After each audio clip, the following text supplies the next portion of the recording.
দাউদকান্দিতে বিএনপির সাবেক চেয়ারপারসন ও সাবেক প্রধানমন্ত্রী মরহুমা বেগম খালেদা জিয়ার ৮২তম জন্মদিন উপলক্ষে তার বিদেহী আত্মার মাগফিরাত কামনায় দোয়া ও মাহফিল অনুষ্ঠিত হয়েছে। ১৫ আগস্ট শনিবার বিকেলে দাউদকান্দি পৌরসভার মারুফ ভিলায় এ অনুষ্ঠান হয়। এতে সভাপতিত্ব করেন দাউদকান্দি পৌর বিএনপির আহ্বায়ক নূর মোহাম্মদ সেলিম সরকার। প্রধান অতিথি ছিলেন বিএনপির জাতীয় নির্বাহী কমিটির সদস্য ও সুপ্রিম কোর্টের আইনজীবী ড খন্দকার মারুফ হোসেন।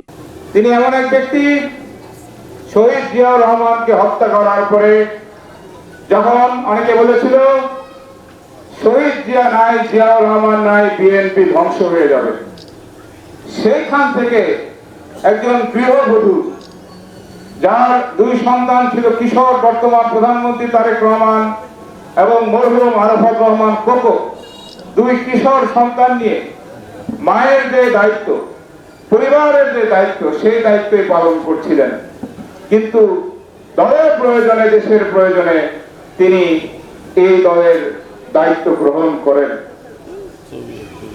1982 সালের 24শে মার্চ তৎকালীন সেনাপ্রধান হোসেন মোহাম্মদ এরশাদ একটি নির্বাচিত সরকারকে অবৈধভাবে উৎখাত করে দেশে মার্শাল ঘোষণা করে। কোন রাজনীতি করার সুযোগ ছিল না। সেই পরিবেশে 83 সালে তিনি প্রথমে বিএনপির সদস্য, পরবর্তীতে ভাইস চেয়ারম্যান এবং 84 সালে দলের চেয়ারপারসনের দায়িত্ব নেন। আমার বাবা তখন বিএনপির ছাত্র বিষয়ক সম্পাদক, তৎকালীন মহাসচিব ডাক্তার এ.কে.এম. বদরুদ্দোজা চৌধুরীর নেতৃত্বে যারা শহীদ প্রেসিডেন্ট জিয়াউর রহমানের সঠিক নেতৃত্ব, তার আদর্শে বিশ্বাসী ছিল, তারা দেশনেত্রী বেগম খালেদা জিয়াকে ঘর থেকে আমন্ত্রণ জানিয়ে রাজপথে নেতৃত্বের সুযোগ করে দেন। এই নেত্রী 90 গণ অভ্যুত্থানের মাধ্যমে যে স্বৈরাচার এরশাদের পতন হয়, এই পতনের মাধ্যমে তিনি আপসহীন নেত্রী, দেশ ও নেত্রীতে পরিণত হন। স্যারের প্রাধান্য বেশি দিয়েছিলেন যাতে বেগম জিয়া বিএনপিতে যোগদান করে দলটিকে রক্ষা করে।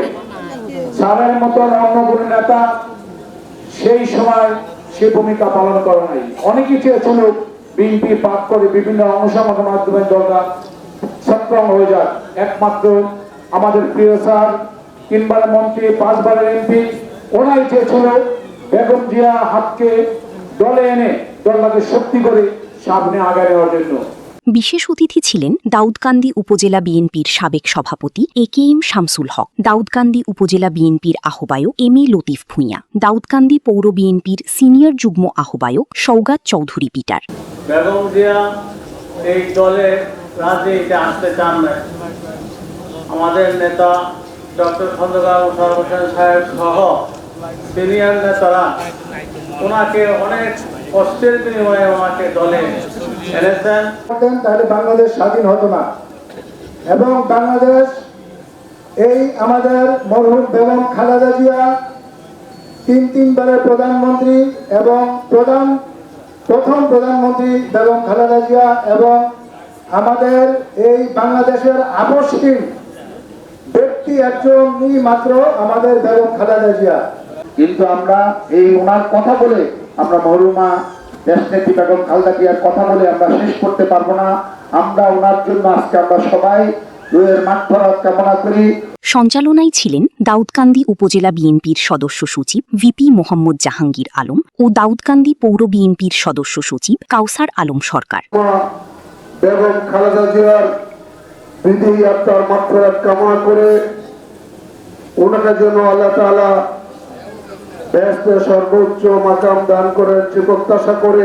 আরও উপস্থিত ছিলেন কুমিল্লা উত্তর জেলা যুবদলের সাবেক সভাপতি ভিপি শাহাবুদ্দিন ভূঁইয়া, দাউদকান্দি উপজেলা বিএনপির যুগ্ম আহ্বায়ক এনামুল হক সফর তালুকদার, যুগ্ম আহ্বায়ক ইব্রাহিম খলিল, সদস্য সালাউদ্দিন ভূঁইয়া, যুবদলের কেন্দ্রীয় কমিটির সহসাধারণ সম্পাদক মোহাম্মদ মামুন হোসেন ভূঁইয়া, দাউদকান্দি উপজেলা যুবদলের আহ্বায়ক শাহ আলম সরকার, সদস্য সচিব রোমান খন্দকার, সিনিয়র যুগ্ম আহ্বায়ক রুহুল আমিন, উপজেলা স্বেচ্ছাসেবক দলের সাবেক আহ্বায়ক কামরুজ্জামান ফকির, উপজেলা স্বেচ্ছাসেবক দলের আহ্বায়ক মহিউদ্দিন সরকার, সদস্য সচিব আলাউদ্দিন আহমেদ, উপজেলা শ্রমিক দলের সভাপতি জামাল হোসেন, দাউদকান্দি উপজেলা ছাত্র দলের আহ্বায়ক আব্দুস বাসিত, পৌর ছাত্র দলের আহ্বায়ক রাসেল সরকার।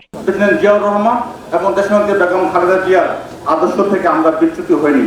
দাউদকান্দি ডক্টর খন্দকার মোশাররফের নেতৃত্বে আপনারা যারা রাজনীতি করেন ঠিক তেমনি ভাবে খালেদা জিয়ার আদর্শকে লালন করে।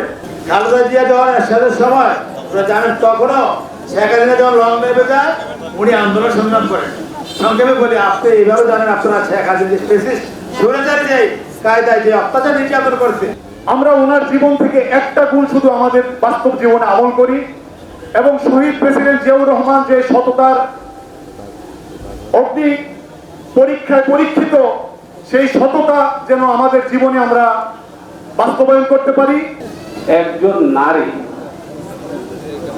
ওই নারীকে না দেখলে বোঝা যায় না যে জাতীয়তাবাদী আদর্শকে লালন করতে হলে কি পরিমাণ নির্যাতন সহ্য করতে হয়। এই দেশের বাহিরে, বাংলাদেশের মানচিত্রের বাহিরে আমার কোনো ঠিকানা নেই, এই উক্তিটা। দেশনেত্রী বেগম খালেদা জিয়া বাংলাদেশের জনগণের উন্নয়ন এবং জনগণের অধিকার আদায়ের লক্ষ্যে যে আন্দোলন করেছিলেন। দল প্রতিষ্ঠিত হওয়ার পর থেকে জিয়াউর রহমান সাহেব মাত্র 4 বছরে এই দেশের ভাগ্য উন্নয়নে যে অগ্রণী ভূমিকা রেখেছিলেন সেটার ধারাবাহিকতা ব্যাহত হয় মূলত ওনাকে যেভাবে হত্যা করা হয়েছিল। আপসীর নেত্রী এবং মাদার্স অফ ডেমোক্রেট হিসাবে বাংলাদেশের মানুষের হৃদয়ে স্থান নিয়েছেন। আজকে সেই নেত্রী দল এবং শহীদ জিয়ার গঠিত দল বিএনপি এবং আমরা অত্যন্ত আনন্দিত গর্বিত যে এমন একটা আজকে আমরা নেত্রীর এই জন্মদিন উদযাপন করছি। জলপাইগুড়িতে আমাদের নেত্রী জন্মগ্রহণ করে তারপর বাংলাদেশে পদার্পণ করে একটা সময় জিয়াউর রহমানের সহধর্মিণী হিসেবে 1971 সালের যুদ্ধে আরম্ভ করে প্রতিটা আন্দোলন সংগ্রামের সর্বোচ্চ অগ্রণী ভূমিকা পালন করে আসছেন।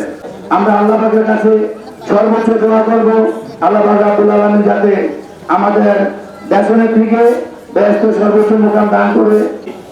দলের যেই অবকাঠামো তৈরি করে দিয়ে গেছেন আমাদেরকে, সেই মোতাবেক যেন আমরা চলি, জনগণকে সাথে নিয়ে যেন রাজনীতি করি। জান্নাতবাসী করেন। আমরা তাকে হারানোর পরে আমরা জাতীয়তাবাদী দল তথা সারা বাংলাদেশের মানুষ আমরা একজন অভিভাবক হারিয়েছি।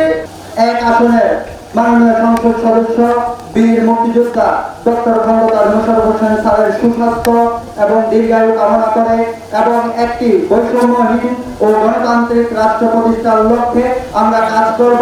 অনুষ্ঠান শেষে দোয়া ও মোনাজাত করা হয়। সূচনা community.tv বিনোদনের পাশাপাশি খবর।